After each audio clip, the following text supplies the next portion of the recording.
Uncle Ron's stuff. It's the 15th of October 2023, and this is an Eureka Mighty Max. I think it's called a canister vacuum, and I've taken the hose off the front, taking the hose off the front, which is easy. You pinch two buttons and it'll pull right out. Okay, I like it. It's simple and it works well. It has good suction, and the bag is good size, whatever. And I like it, except when it doesn't work. And so I've been using it down here and cleaning, and yesterday I went to turn it on, and it has a foot switch here. You put your foot, and when it works, it's great. But yesterday I couldn't get it to come on at all. Whatever. And so, what is the deal? So I wound up taking it apart, and I wanted to see what was wrong. Anyways, very, very simple, and I'll show you that in a video. It has a switch. It has a thermal cutoff. If the thing gets too hot, I don't know if it's a one-shot where it cuts out and it stays out forever, or it'll cool off and come back alive or not. But it does have a thermal cutoff built into the circuitry. That's probably required by UL. There's no fuse. Switch, thermal cutout, motor. End of story. Motor is brushed. There are two brushes in there. They look really long. They look fine. I did blow a lot of dust and dirt out of the motor, but other than that, the major problem, and I tracked it down, was the switch. And there is a switch right underneath of this port. Obviously I have it working again. I tracked it down, switch, no power through the switch. It was completely dead. So I wound up taking, like I say, I'll show you, I took it all apart. I took the switch out, and it's cheaply made, very small, and in fact, you can take it apart real easily, and I did. And what I found inside was horrifying. The latching mechanism is just a piece of plastic that sort of slides on a guide and latches, and that's going to wear out and not be, it's not meant to last very long. And the actual metal contacts are kind of on a rocker arm, and those are very minimal. It's hardly any metal at all, and the contacts between the metal and the power to let the power go through the switch are minimal. It's just a cheaply made piece of crap. You can buy identical replacement switch for this. Most places say no, they're out of stock, but I did find one at eVac, and what you're going to need is an identical looking switch to this. There are lots and lots and lots of different variations of Eureka, and Eureka must have, I don't know, there's like 5 vacuums all listed under Eureka, but different names. So maybe there's one vacuum cleaner company in the sky that makes all these things with different brands. Of course, this one's made in China, of course. But you can get a new switch for this. It's like $9, identical to what you have. I was this close to pulling the trigger and buying. I said, no, I'm not going to do that. I got it working right now, and I'll use it until it doesn't work anymore. And then I'm going to figure out how to put in a good mechanical switch, not one like this. This isn't going to last. It isn't going to work. I would like to have a push button switch that worked right underneath it here. I may or may not be able to do that. I may have to put a toggle switch on it, or a push button switch on the side, but it'll be 1,000 times. Oh no. Oh no. Probably just popped the circuit breaker. My compressor was working, but anyway, that was our other video. I got my compressor working. It doesn't want to come up when it's fully loaded. Anyway, they are repairable. You don't want to trash it. You know, you just don't. Take it to a vacuum cleaner store? I don't know. My wife said it was like 60 bucks new. I don't know. I looked on the internet. It looked like you can buy them for 60 or so, just this thing, and or 120 or whatever. And they still make some variation of this thing, which I like. I said it works well, and it's simple.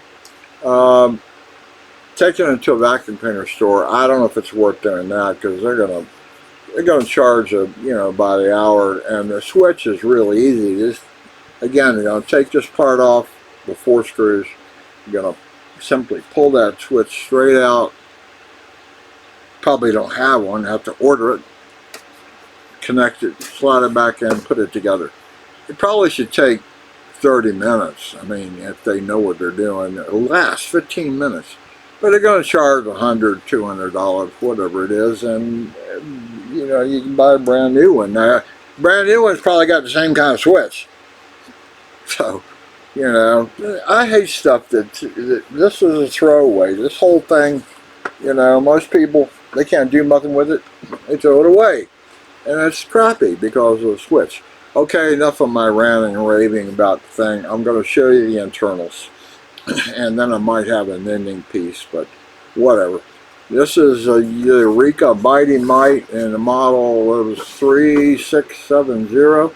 And the type G-4 I don't think has any significance. I can't seem to find anything that means that. But the 3670 does when you go look up a switch for this. And eVac had it. I think that's where I found it. That's Uncle Ron's stuff for right now, and I'll add the iPad video.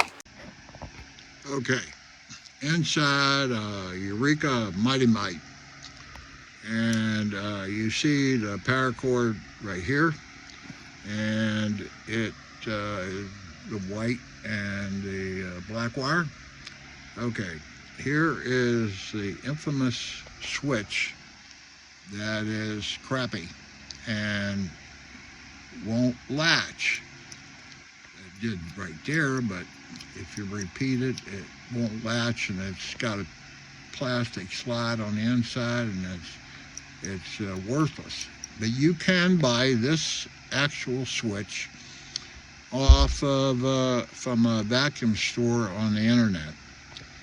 I'm not buying it. It was like $8 or something, and I could do it, but once I took this switch apart, I said, no, I'm not committing to that again.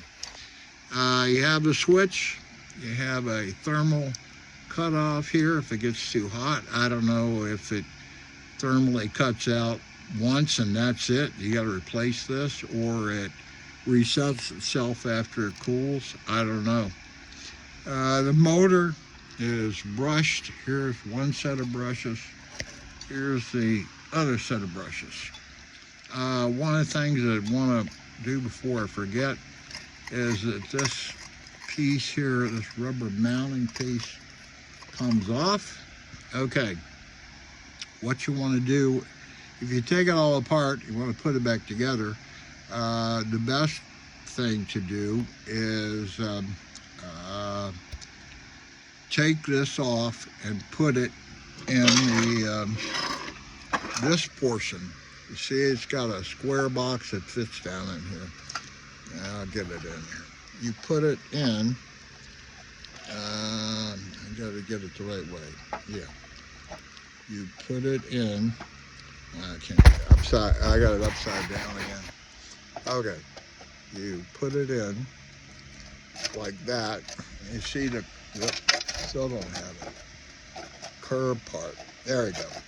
You put it in like that, and then you need to line this hole with the hole back here. And that makes it easy, relatively easy, to put the motor back in this when you couple the outer shell. So this rubber piece really fits down in there, but when I took it off, it came off. Okay, brushed motor thermostat switch.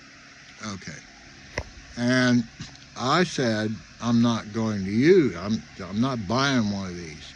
So what I've done, and here you'll see what I did. I went to Home Depot and I got myself a push button switch. You can see it in there, and these are standard.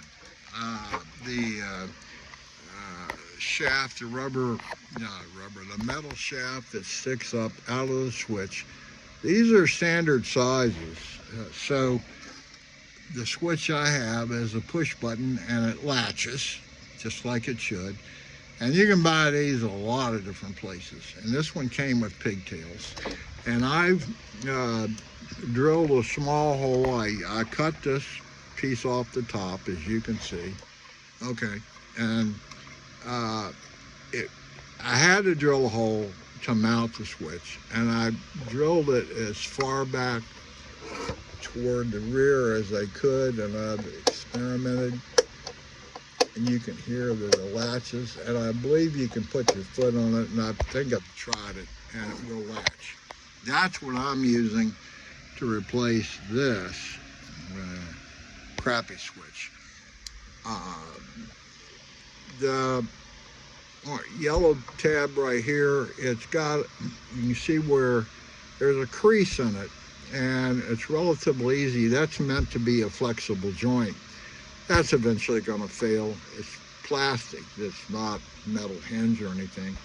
I just cut it right there, and that exposed all of this. This is where the original switch fits into this slot, and you just push it in and pull it out.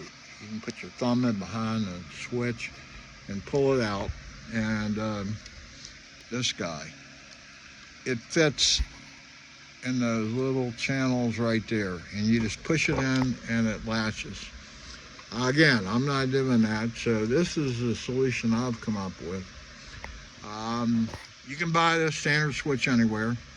You do have to drill a little hole, a hole of size, and I did a smaller hole and tried to ream, and my ream is not long, it's too long, so I couldn't do that. So I used this pretty good sized drill bit. I already tried it before I did the hole, that it will take the shaft of the switch. Okay, and then you got to be careful. But anyway, I doubt anybody does that. Just replace the switch. You can buy for $8, and I'm not sure, thinking about it, you'll see a lot of them have different, right here it will be round or something else, but it looks identical otherwise to this, but it has a round collar on it instead of a square one. This one's currently latching, and I got it to run, but then all of a sudden it wouldn't latch anymore. Now right now it's doing it, but it'll eventually fail, and I don't know whether it's slop in the shaft. I don't know. It's working well right now, but anyway, that's what I'm going to go to, and I'm going to cut these leads off and strip the wire and attach it to these, and I'm just going to use, in this case, I'm going to use wire caps. Enough wire, I'll twist it good and tight together, and I'll use wire caps. And there's plenty of room for the wires to sit in here and everything. Anyway, that's Eureka Might Mite, and this is where I'm replacing the switch. And you can just order one of these. There's only 4 screws that hold. Since I turned it upside down, they probably fell out, but there's only 4 screws. 2 right there, and 2 and the edge here. That's all there are. And this will pull straight off, and it's easy to attach it back on. So buy the switch, get it running again. This is Uncle Ron and stuff, and this is the old Eureka Mighty Mite. Okay, fully assembled Eureka Mighty Mite Max with my switch installed. And if you go this route, the shaft height above the actual black body of the switch is adjustable, and I played with it a little bit to make it just right. And went to prove it, and then look.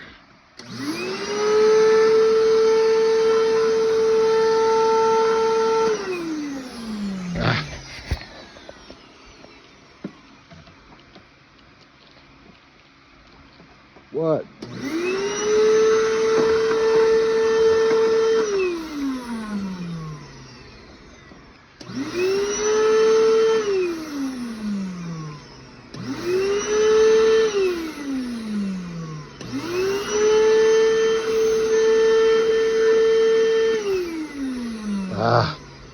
Anyway, yeah, you have to be. I wanted a push button. I could have put a toggle on it, but anyway, you can see it does work, and it sticks up, but you gotta put your foot on.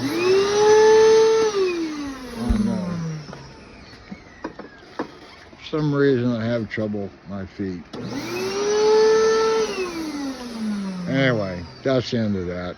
This is Mighty, and I'm done with the Mighty Max.